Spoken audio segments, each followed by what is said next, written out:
Welcome to Tinted Specs podcast. I'm Georgina, and joining me today are co-founders of AweSM, Maria and Peter Erik. Welcome. Welcome. Thank you.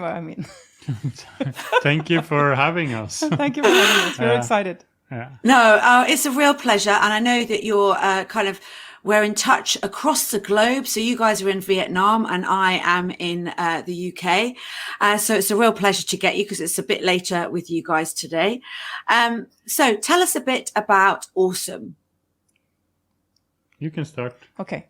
So honestly, if you want to hear the backstory, we had a business before where we did physical events all around the Nordics, mainly with international speakers. And one of the speakers at a certain stage asked us, why are you selling like events with other speakers? Why aren't you selling your own knowledge?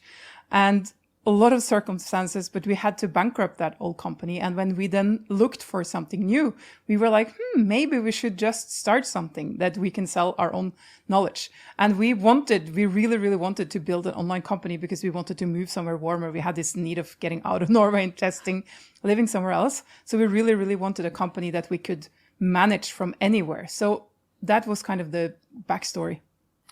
And I have been an entrepreneur since I was 22. And one of the things, like, I never been a fan of being in office. Like, since I started my first company, I like to be on coffee bar or, airports, cabins, like working from whatever place I've been in my life because I just need a laptop. Or I've done it best with a laptop. So when we bankrupt the company, I was also so fed up to go to office, and I also fed up with having employees because I'm not a good manager. I'm not like, that's one of the things what went wrong. So I was searching and trying to figure out what can I do without employees? How can Maria and me run our company alone? And then I figured out, paid advertising. Use Facebook and use YouTube and use paid advertising because that could be the sales channel for us. So that was the plan. We have grown out from that, but we started two of us and had a goal to just be us two and not build anything big, just like have the opportunity to move to another country, and we did that. So was the start or the thoughts. Yeah, so that was the start. So the company is called AweSM, so it's AWESM, and the SM stands for Sales and Marketing. Yay! Yeah. I thought it stood for social media, but that's important. So sales and marketing. And so this is the new business, and you're now based in Vietnam, and you are true digital nomads, although you have a studio now, but I guess you can still work from wherever. So you're a big thing you do is helping people to build their businesses online and to do online courses. So how's that been going since you've gone online? I mean, thinking about the pandemic, has that made things better for you or worse, or how did that affect the company? Actually, for us, it was a blessing because what we do is we help people that has knowledge. So people want to create online courses or are coaches and consultants, and we help them to build businesses online. And of course, when the pandemic hit, what happened was that a lot of our potential clients just lost everything they got because all their speaking engagements were canceled and their physical clients were canceled and everything was canceled and people were freaking out. So they came to us. So our business has grown actually quite a lot because of the pandemic, because of what happened in the market, and everyone had to go online to actually have clients at all. Yeah, and I also see I think the worst period was the first year, and I think that's for every entrepreneur, like the first year, because then we are not. I had a group that I'm coaching today, and I talked with someone there who have been running online business up for a year, and they're like, oh, I'm going to sell my product again. I don't know if they will buy it. I don't know if it will work. I don't know all the things. So the first year it was like that for us also. Hey, do we have anything to sell? Do people appreciate what we're doing? Is it working? Or maybe it's just a illusion that this will work, but will people buy something online? So I think after that, I also need to add that I think a lot of So when the pandemic came, one of the things we did was to read everything about how to grow a company under a crisis, under economic circumstances. So yeah, I think we was lucky or what we are doing, of course, was growing, but also think it's all about the mindset, because there's many businesses who have turned 100. We didn't turn, we did the same, but maybe they have turned 180 degrees and just figure out something else to do, and it's been the best they ever done. So I think like this pandemic is like you can, or when things like this happen, you can just lay down and start to cry and think like the world, I know I cannot do anything, or you can just step up and finding out how can I make a win of it and not a lose of it. So that's also, yeah. I think it is. I think when everyone started to move online, I mean, certainly my work, suddenly you're working remotely. At first, we just thought it wouldn't work, but now it's very, very easy, and it's wonderful, and it's very freeing to think that, if you don't want to have to go into the office again, you don't actually have to, because you could work remotely in most jobs. I mean, obviously there's certain jobs that's absolutely not possible, but with jobs which are to do with, social media and online, then it's really good. So it did take you a while to kind of work out, get your feet, so to speak, at the beginning of the pandemic, but you looked at it as an opportunity. And so since then, you now have, built your business up a bit. So can you tell everyone about what's happening now in the business? Right now, we are basically starting a new company from next year, or we start to work on it now. So and we have in addition to the old company. Yeah, in addition to the old company. So we're starting one more company.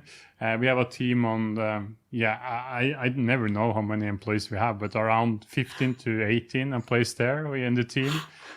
What is magical is when you start a business and thinking it would be only the two of you. And this year, actually, we came to the place where none of us knows exactly how many people we are. We need to count them, and we haven't hired all of them. So that's really amazing. Yeah.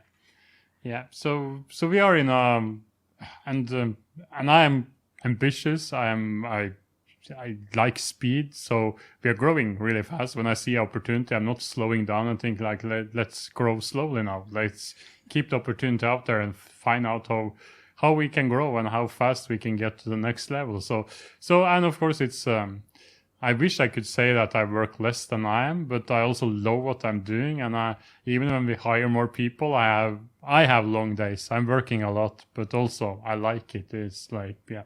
And we are also we are in Vietnam, and we are maybe on the top period when it comes to COVID, like how it was in Europe for 1 year ago. We have that here now, because the first year it was like, we didn't have any COVID at all. There was nothing here. They just closed down the border, and nothing happened before this Delta variant come in May or June. So all Vietnam have been in lockdown, or the big cities have been in lockdown from May, and they can even not go outside their house. They just need to stay inside all the time.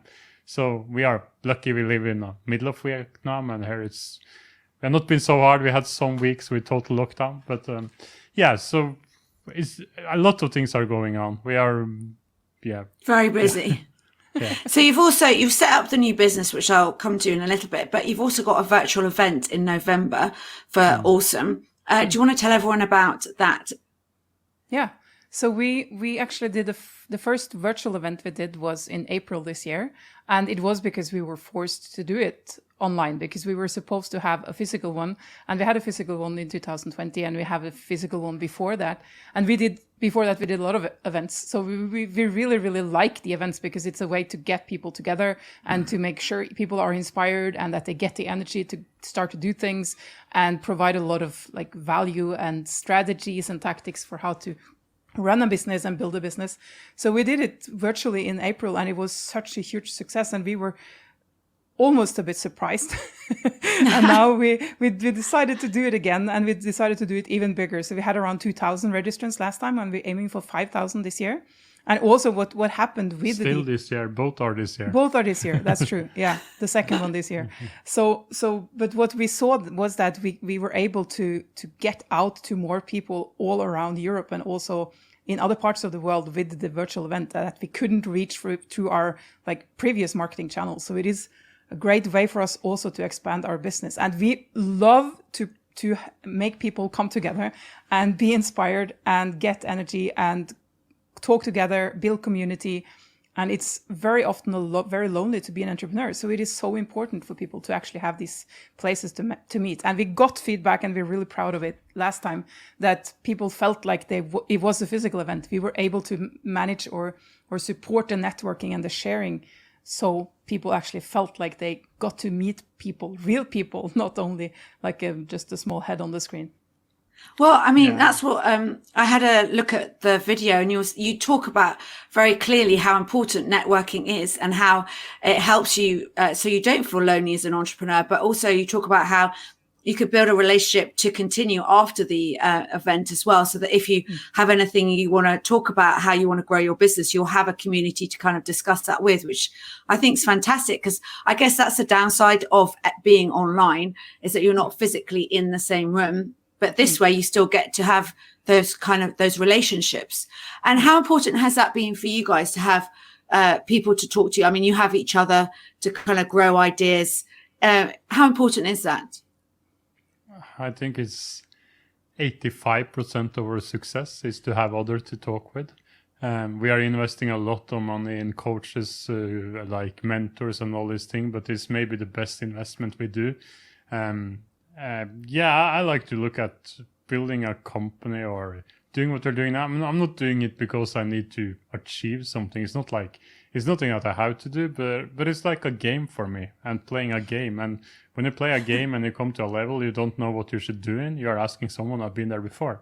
So I'm looking at, like, when we are building this company, we have never been where we are today if we didn't have mentors and others who have been there and come to that point. So for me, if you look at the revenue, I built up 2 companies before around 1 million euro in revenue, and both of them just flat out. One, I just get fed up because it gets too much things to manage, and I didn't like it. I'm a sales and marketing guy. I need to speak with people. I don't like to manage people and being inside. I need to get out there. So I figured out that when we was going to start this company and we come to a place where we reach around 1 million euro again, or before that, I think we need to do something different. Now we can't do the same mistake again. So we hired our CAO, COO. So now we have someone managing the company, and basically it's just like to have fun with it and play with it and enjoy it. And I like the way. Sorry, I like the way you use gaming as a reference, because I think that's really important. I mean, I personally don't play games, but my nephew does, and I know people who love it. And it's not just playing the game, is it? I didn't realize this, but you have a whole community that you play with online that you can or you could even team up together to kind of, to win the game. And I think that's really interesting. And also it's fun, I think, is what you talked about. It should be fun. You should, try and make it as fun as you can. Don't take it too seriously. Sorry, Maria, what were you going to say? I don't remember. That's okay. But back to the gaming thing, because what I think is really interesting is that it isn't the same strategies that you win level 1, that you win level 2. And I think that's what we realized as well, because when we started our business, we did some things to get to a certain level, and then if we just did more of that, it didn't take us any further. And that's where you need the new strategies. So for us, I feel like that's what we teach our clients, and that's what we do for ourselves, is always finding people that can teach us the new strategies and also the next level strategies, so that we can be prepared. Because otherwise we can just grow so much and suddenly we come to a level where it's just like, this was all, and then it stops and you can't get any further. And that's also why I personally find it really fun to run a business, is because it's always new challenges. And in the beginning I was like, oh, can't this challenge just end? Like, it's now it's too much, like it's always new things. But now I found that this is really, really cool, because it's actually makes it possible for me to grow as a person, and it makes me possible to grow as a speaker and as a role model and like a leader and all of that. And now I just found the fun in also growing and having the challenges. Yeah, and also we say there's like 85% of success to meet someone who are better, but also 85% of the success is mindset. I remember when I started my first business, I think it was like business strategies, and everyone comes to us like, oh, I want to help with this tech thing, or how do you do this Facebook ads on YouTube ads? But in the end, it's not about that. It's just about having the mindset, or be willing to change and look at things differently, because I have a mentor now called Dan Sullivan, and he has a quote or he said in the last session or the next last session I have with him, and this is something he says a lot: it's easier to 10x a company and double it in the revenue. And the first time I heard, what do you mean with that? But it's simple, because if you want to double your company, you just try to do more of what you already have done. But if you want to 10x your company, you just need to change your mindset. And so basically, I'm amazed about building a company is just a mindset, or almost. It's like you of course you need some skills, but the skills you can always buy. You can't buy a mindset. It's hard to find entrepreneurs or find employees with the right mindset, but you can buy the skills and you can implement the mindset in a company. So, and also for yourself. So, yeah. I think that's great. And also, I think what's really interesting is what you're saying is that challenge is good, because it means you kind of grow and it keeps you interested in the business. And it sounds like what happened before with you guys, that it wasn't challenging enough. And you're like, kind of left it there, one of them anyway. And I suppose one of the changes for you guys this time is that you've hired someone to manage it so that you can be creative and keep growing. So, I mean, how much of a difference has that made to you? So you're not having to deal with the day-to-day running, so to speak. Is that giving you more freedom? I can talk about that, because we use a system for our business called the entrepreneurial operating system. And that is a system that defines like two leadership roles. So one is the visionary, and that is the crazy person always looking forward, having 10,000 ideas. And then it's the integrator. And the integrator is the person that is actually making sure that these are planned and that everything happens in the right order, and everyone working together. And I read a book about this, and I realized that, so he was always the visionary, and that was no doubt about it. But I was kind of trying to be the integrator, but it was never my passion, and it was never what I was really, really good at. So when I realized, I don't have to do this. I've been doing this I haven't been conscious about it, but I'm doing this voluntarily for almost 10 years, because we were together and worked together for almost 10 years. And then we found someone else to do it. And for me, it was a huge relief, because that person, for example, Patrick, when he has a crazy idea, I'm not the strong person to say, but hey, is this really doable? Because I just, let's do it. And we just run around, and then everything gets a bit crazy. So for me, it was a big relief to just don't have to do that role, and actually have also a person that can be more critical, or more having the better dialogue with Patrick, so we make the right decisions as a business. I think that's a big difference for me. And so I suppose it's like ways to do things smarter, isn't it? Which you talk about as well. Yeah, definitely. Yeah, and also it's good for our relationship, because we are working, we are owning the company together, but we're doing more different things than we did in the start. Together we just when it was just two of us, we knew what was coming up and we used each other. But now more about we get our role in the company, each of us. So we don't talk so much about, or maybe we talk as much as we did before about work, but it's other discussions, and it's not like I have someone else I can give my ideas to, and I don't need to bother Maria when she wants to go to bed or do something or talk about something else. I have someone else to discuss it with. So I also think it's good for a relationship when we are partners and work together. So yeah. I think that's great. And so back to the new business. So what are you allowed to talk about that now, or do you want to talk about that now? It's not a totally new business, but what we are doing in AweSM now, we are mentoring and also teaching people how to build an online business. But we also kind of, a small part of our business is also to do it for them. So we have figured out that we get more and more people ask us for doing things for them. So we will start an agency. So we'll just sort out something. So agency is more like we will do Facebook ads, we'll do YouTube ads, we'll do the tech, we'll do copywriting, we'll do all this. So we have a company based on that, and we will have another one who's just doing mentoring. So it's like win-win, because we already have, I think we have a lot of clients that want our help with doing it, but we have said no to it now because we don't have the capacity. So it's also opportunities that comes up, and we have the possibility now to do something with them.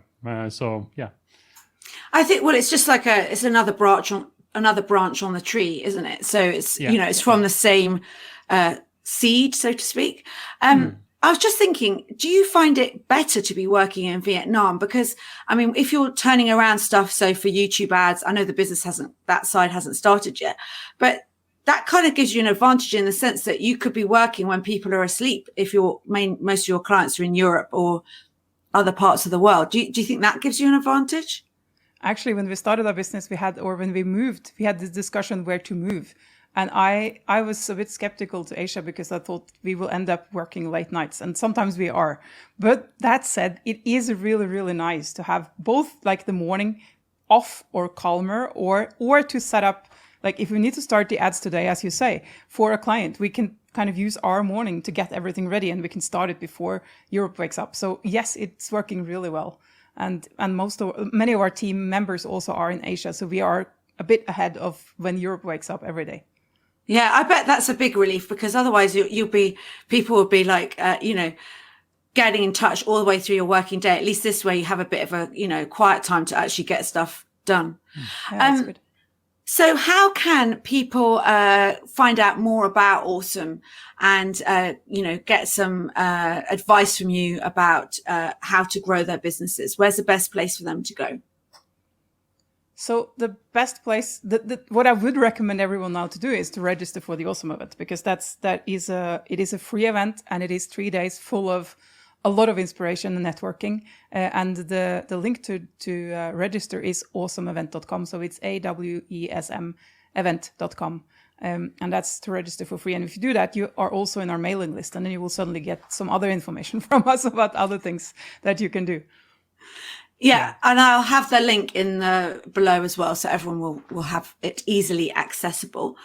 The other thing I wanted to talk about, whilst we're talking about them getting emails from you, is that Peter, Erik, you talked about, I was watching something that you were in about being more personal and more authentic, and how it was important to kind of make these connections and maybe send out the same thing again because you might catch someone at a different time.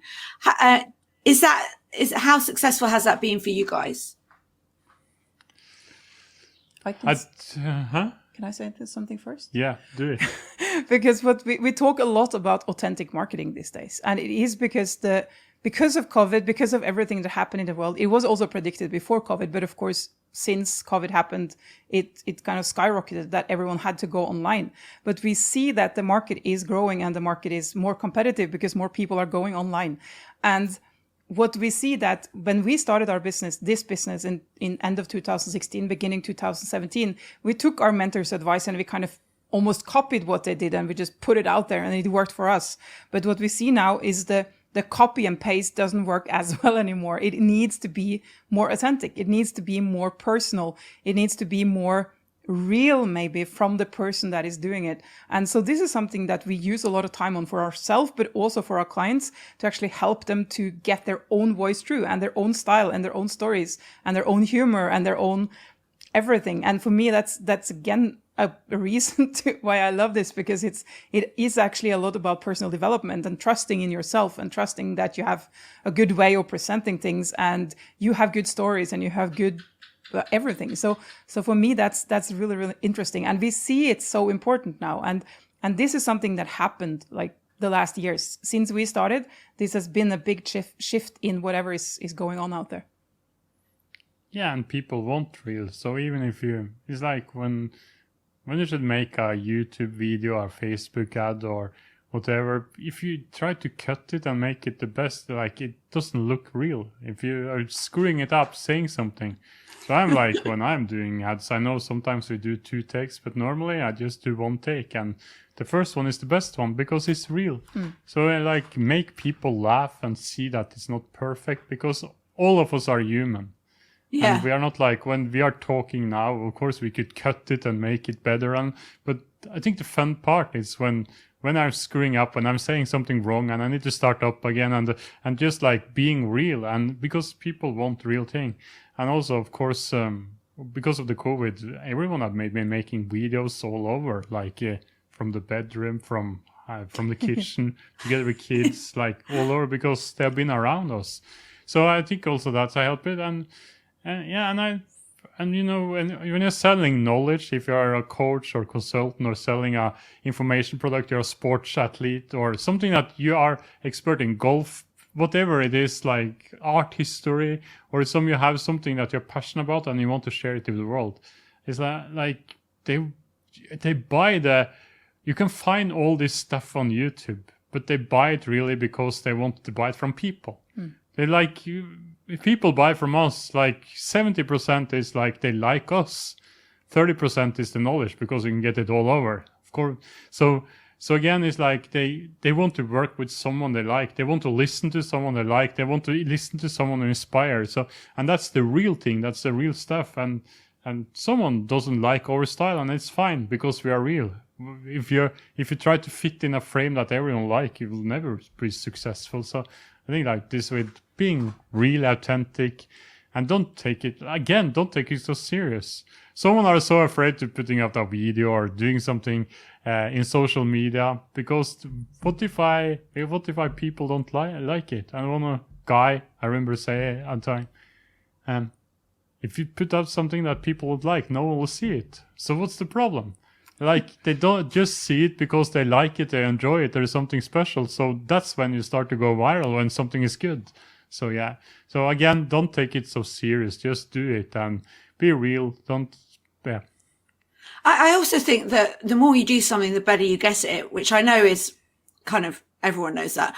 But I've really realized that doing this podcast, like the more podcasts you do, the more times I record, the more kind of Instagram posts I do, the easier it gets, the faster it gets, and there's something really true.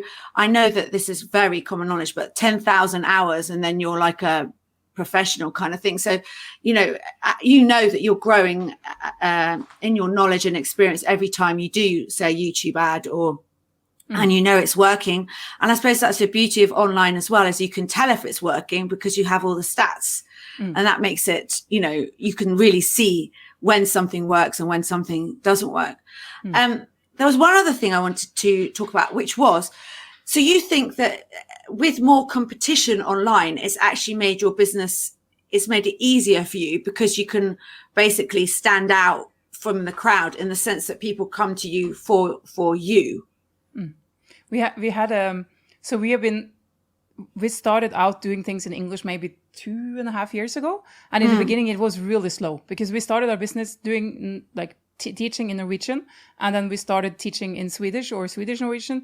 And then we went out to the more international market. And of course, the competition is crazy. And when we talk in English, we compete with all Americans, like everyone from everywhere in Asia. And it is really hard. And we had a person on one of our webinars saying, I love the no-nonsense Nordic approach. And we were like, that's a brilliant phrase and let's just use it. So now we started to use that in marketing. So I do think that for some reason, there are people resonating with us because we are very down to earth. And especially maybe people in Europe, they have this picture of Americans as like too many big words and they're like showing off their Ferraris and there's so many things going on that they kind of had enough of. And I do think that we somehow found a position in the market where people just wanted like more real stuff. And of course, there's a lot of people in Europe that don't have English as their first language. And so they maybe find something that's they recognize with us. And so we have done something. I don't know if that answered your question. No, I think, and actually it was brilliant. You talked about the no-nonsense Nordic approach because I forgot to bring that into the conversation because I love that because for me I think that's a very visual kind of phrase and everyone in Europe will understand it, So I think that definitely sets you apart. And I think you're right though, because, I also think in America, everything's so slick and perfect, isn't it? And really it's like you say, it's all about being more authentic. It's about, messing up, but not worrying about it. It's about, being approachable. And, I think that's, I'm sure, partly why you guys have been so successful. So, you've got the virtual event coming up at the beginning of November from the 4th to the 6th of November. Is that correct? That's right. And that's free and people can sign up from the link below. Do you have any bits of advice for people that are kind of thinking about coming to join the event, or thinking about starting a new business to do with sales and marketing online or online courses, do you have any advice? No, I think like you stop overthinking it and do something. That's my message. Like just get out there and do something. And like don't need to be, if you look at our most successful clients, they are not following our program like step by step, but they're following our advice to just do it. And I think like you can sit home and think about, oh, I should start this business now or next year, or I'm just missing something, or there's something, oh, I just need to work a little bit more with that product, or I need to work with my target or my copywriting, or there's something I need to work on. And you can do that again and again. But the truth is like, you will never know if it's working before you have tested it. So just get out there and do it. Like, don't wait. Like, try it out. Get out there and do it and screw it up. You will screw it up anyway. So if you try to think about what is perfect and think like after 5 years or 10 years you find the perfect recipe, you're just losing time. Because when you start to do it with something that are not perfect at all, it's just like you look at the first videos which I put out, I was so scared of it, but still I put it out and it's out there already still. But I got some clients from it, even if I was uncomfortable to speak in a camera, or I was uncomfortable with, everything. I felt uncomfortable. Even then, someone liked it and enjoyed it.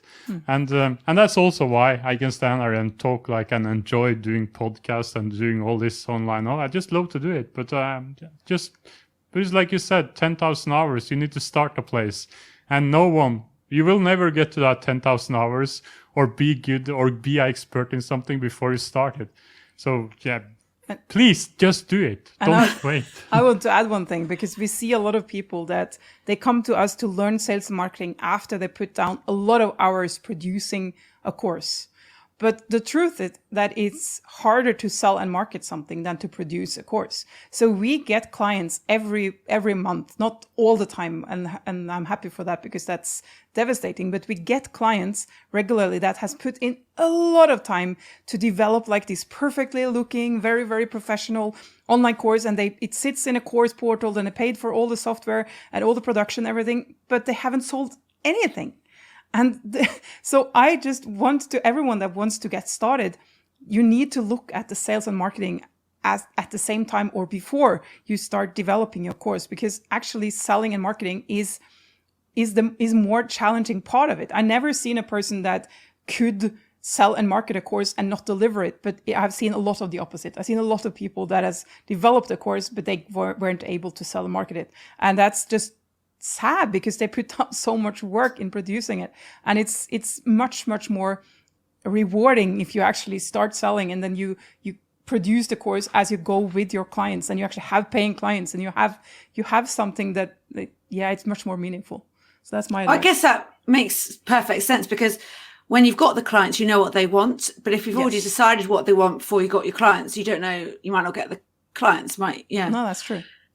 I hadn't thought about this. That's a bit of a revelation for me. So is there anything you guys have learned over the last 18 months during the pandemic specifically that has made things easier, or anything that's made things harder, but that you've grown, with the challenge? That's a big question. Huh? That's a big question. You can slice it up. You don't have to answer it all. If you're going to talk about more personal thing and what I believe in, it's more about, I think you can look at this pandemic in two ways. You can look at how bad it is and how things are, but also another way like I have done, and I also work with myself a lot on, it's just like there is a part of the world, there is something happening, and we can't can't set my life in waiting time because this comes over. And also one of my mentors said something really smart, that, hey, we didn't know what's going to happen tomorrow before either, but now we are making so big out of, I don't know what I can do. Of course, we have these travel restrictions and there is some restriction, but anyway, we didn't know if that could come tomorrow before either. We don't know what will come up tomorrow. So I think like for me, I feel like I'm more calm and I'm not more relaxed, and I'm not taking, like we had a plan to go back to our family in Norway last summer, this summer, and we also had a plan this Christmas, but still we cannot go back because we cannot come back to Vietnam. And of course we could sit down there and cry and like, oh, we can't see our family, but it's like, we can't do anything. So instead we're like, okay, so what will we do now? How do we get the coolest Christmas we ever had? What do we do in summertime? We also have like 2 summer holidays this summer that was just cancelled, or because we couldn't go. But we tried to do something other with it, and we are not like, we had a really, I'm happy with the last 18 months. Like there is nothing like I will say like, oh, I should have done this instead. It's been what it is, and we can't do anything with it. So yeah, so I see so many people try to struggle and are fed up and pissed and on everything. They're pissed on vaccine, they're pissed on people not taking vaccine, they're pissed on media, they're pissed on lockdown, they're pissed on everything, but hey, we can't do anything with it. It's like something we can't fight. So fight what we can fight and take the fights we can win, and don't try to fight something that we can't win, and live the life. That's what I'm working on all my time. I mean, you're so right, because this is a global thing anyway. It's not even country specific, is it? It's like, it's affected the entire world. So yeah, just do what you can do. Maria, any other little pieces of wisdom? No, I kind of have experienced the same as Patrick is saying, but I would use other words. For me, it's been really, really about what can I be grateful for every day. Because there are always things to be grateful for every day. And I know all the motivational speakers and everyone is talking about it, but it's so powerful. And sometimes it's so easy to forget. So just look at also, like, we live close to the beach. I've been to the beach almost every day, although maybe I wasn't supposed to because of these rules here. But I'm so happy for my dog. I'm happy for my kids. I'm happy that I can take my computer. Like the other day, I took my computer down to the kitchen and I was sitting with my computer, like 1 floor down from where I usually sit. And I was just so happy because I could work one stairs down.